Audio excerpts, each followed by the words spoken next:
Welcome to part 2 of our protein lessons. Today we're going to focus on something called protein structure. So we're just going to go through some definitions first, and I have a fun little visual. So primary structure. Primary is the sequence of amino acids linked by the peptide bonds. Oh, we learned that yesterday. So yesterday's class, you would have made 4 different amino acids, and then you connect them together with peptide bonds. So your amino acids connected together. Remember, you removed water to connect them to make a peptide bond. That's the primary structure. That's pretty straightforward. Then secondary structure. The secondary structure is when the hydrogen bonds provide a helical shape. So the primary structure is just what you did in the lab yesterday, connected them. And then this part we won't be able to do with our models, but the secondary structure would be taking your primary structure and coiling it. I've got a great analogy. Just let me go through the definitions first and I'll review it. Then the third definition is tertiary structure. So tertiary structure is the folding of the helix. So primary is the initial chain, secondary is when the chain is helical shape, and then the tertiary is the folding of that helix. And our fourth and final definition is something called quaternary.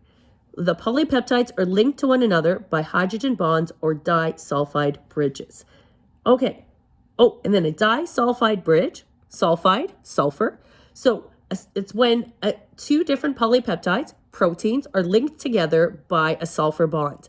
And then that causes it to bend or fold and makes it rigid. So you've kind of got this glob of proteins, and then you can see when there's kind of like a bend, that is a very strong bond, a sulfur bond, and it gives a distinct shape in it, change in shape. And then denaturation is a permanent change in a protein shape.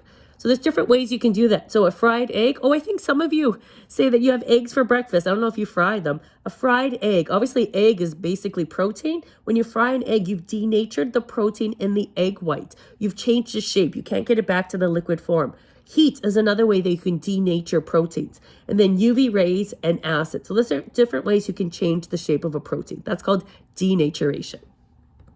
Okay, so your assignment today is to finish Lab 10, the protein structure.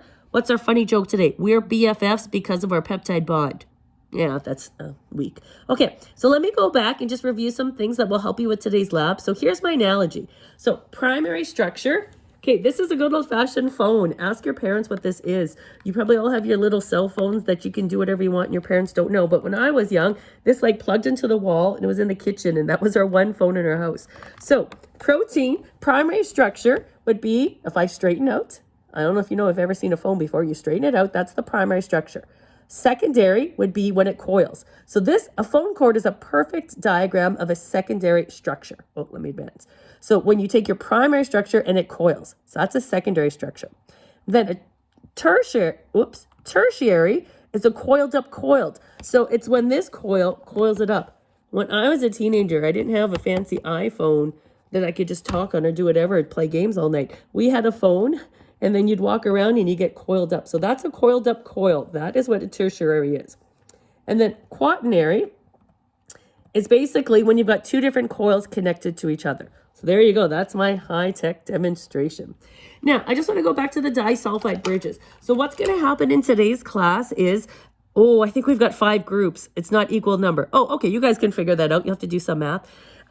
So just to review that the carbon are the black molecules, oxygen is red, hydrogen's white, the nitrogen is blue, sulfur is yellow. So in all of your kits, you're going to make your molecules, you're going to make your amino acids, or your proteins, then you're going to find another group and you're going to connect your protein. So the green protein is group 1, the blue protein is group 2, and then you're going to connect them through a sulfur bond. Because you should have one of your amino acids with sulfur. You're going to make a sulfide bridge. 2 sulfurs connect together. And you're going to see it's going to make this unique shape or fold in it.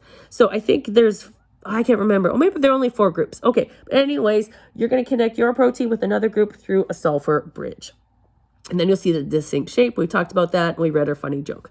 Okay, so good luck with your lab 10. Today, Wednesday, is your last day to finish it up. Tomorrow, we're going to go into lipids, but this lab is not due until Monday, March 14th.